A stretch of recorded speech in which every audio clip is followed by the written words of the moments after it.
Welcome back if you guys are returning, and welcome if you're new. This is Dollars to Cents, and my name is Tasha. I am actually going to be doing a cash stuffing for my sinking funds today.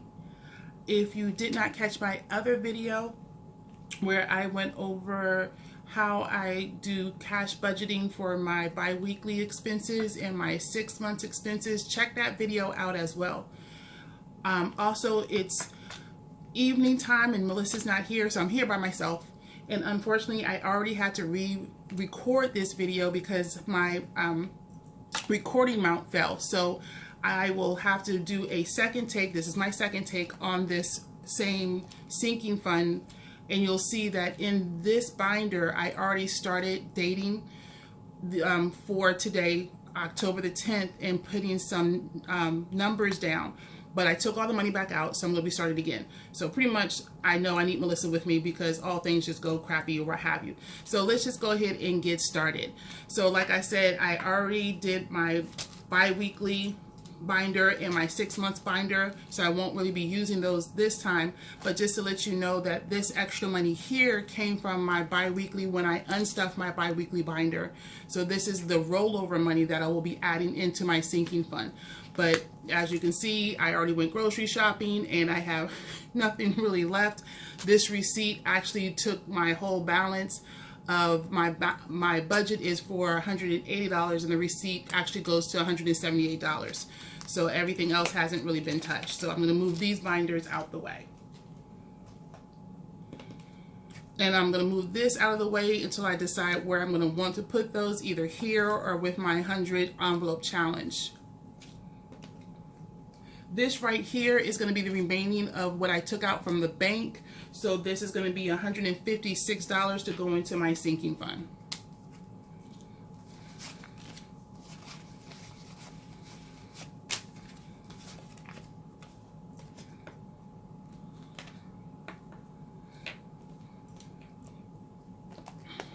So first off in my sinking fund is saving for vacation. We're going to be going to Texas for the holidays, for Christmas. So I've been saving for this since July of this year. And before October 10th for today, I was up to $407. So today I'll be adding that $50 because again, I'm re-recording this one. So I'm adding that, and it will now be $457. I like this method more so than what I've been doing in the past when I'm saving for trips. I normally wait until the last 2 months, and for whatever reason, I try to use a large portion of that payroll or that paycheck to save. And it's a lot stressful that way. Now with me actually saving in advance, I'm able to put the money aside and not have to worry about, do I have enough money saved in the last 2 month payrolls to be able to afford that vacation. So this is a great help for me. The next envelope I'm saving for is for my birthday. My birthday is coming up in January, so I've been saving a little bit towards that as well. Before I started the first recording, I saved up to $220. So now I'm going to add another $20. That will bring it to $240.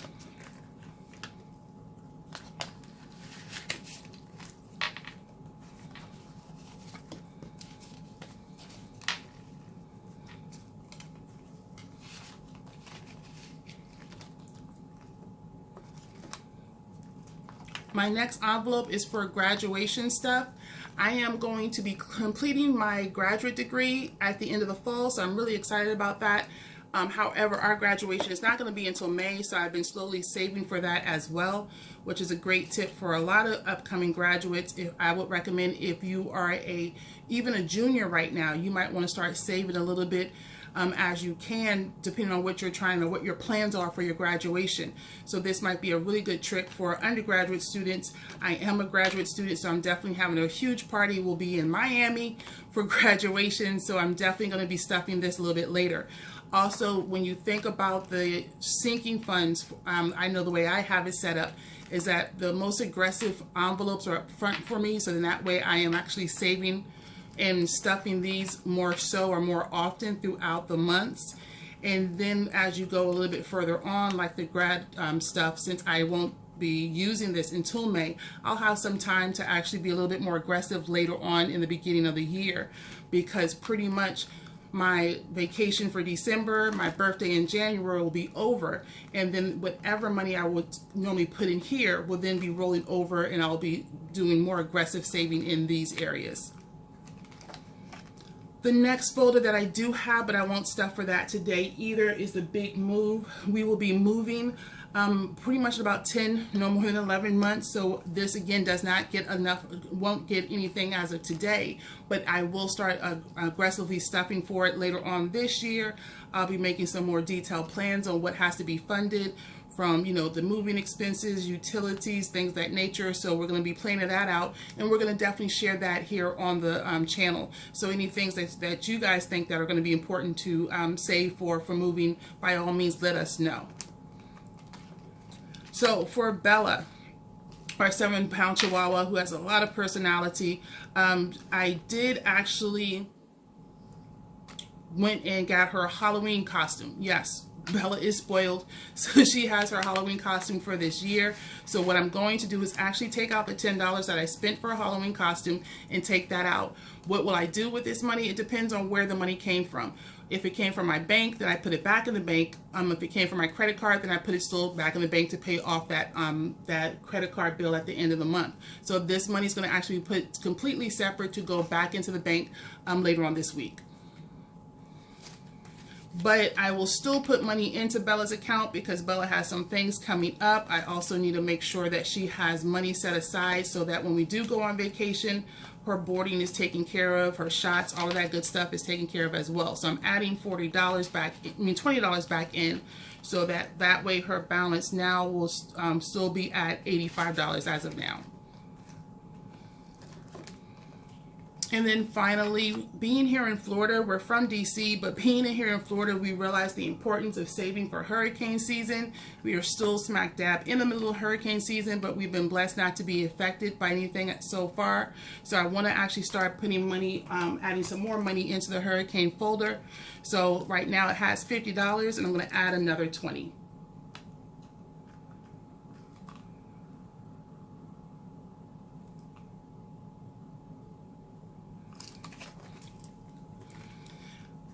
And if we're blessed enough not to have to use this or use only a portion of this by the end of the hurricane season, then I can actually turn this around and, you know, roll this over to another area, whether it might be into my 100 envelope challenge, or I might have another folder that I might want to roll this over to, and that won't be until like beginning of the spring next year when the hurricane season is over. So that will be it for the sinking fund folder.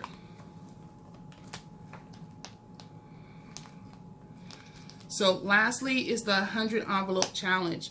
This challenge has been really popular that I've seen so far. People do it differently, and one key thing about, I really think for anything in regards to cash budgeting, set cash budgeting up the way you want it to happen for you, what works best for you, that keeps you engaged and keeps you motivated. The 100 envelope challenge, some people challenge themselves to get it stuffed in 100 days, or maybe a couple of months, or 1 year, or 2 years. Whatever works best for you, that's my recommendation. So what I do is I stuff as I can. I've been doing this again since July, so at this point, 1, 2, 3, 4, 5, 6, 7, 8, 9, 10, 11. I've only stuffed for 11 folders, so I'm doing pretty good for me, in my opinion, about 3 envelopes a month or so. So I am going to go ahead and stuff the remaining of the money I got from the bank, which is $46. But what I do is a different trick. I try to actually get an envelope that's going to be less than what I'm stuffing. So right here, I'm actually going to get a $42 envelope, but I'm going to actually put $46 in it. So at the end, when I'm done with all of the envelopes and I unstuff, I'm going to actually have over $5,000. It might be a couple of $100 here and there, but it's better than just having the regular $5,000. So for pretty much all the envelopes I have, this one might say $8. I might have $10 in here. This one has $9. I might have $12 in here. I don't know. I don't keep it with the same formula or what have you. It's just whatever I can find, and then that's what I stuff in that envelope. So what I'm going to also do is for the rollover money from my bi-weekly. 1, 2, 3, 4, 5, 6, 7. So that's $7. Now, a lot of my lower number envelopes are used. So I'm going to see what I can take. 15, 11, 12. It's 7, it's 3, 17, 7. So I'm going to still overstuff it, and instead of doing the 7 on point, I'm going to do the 3, so I know I'm actually stuffing more than $3.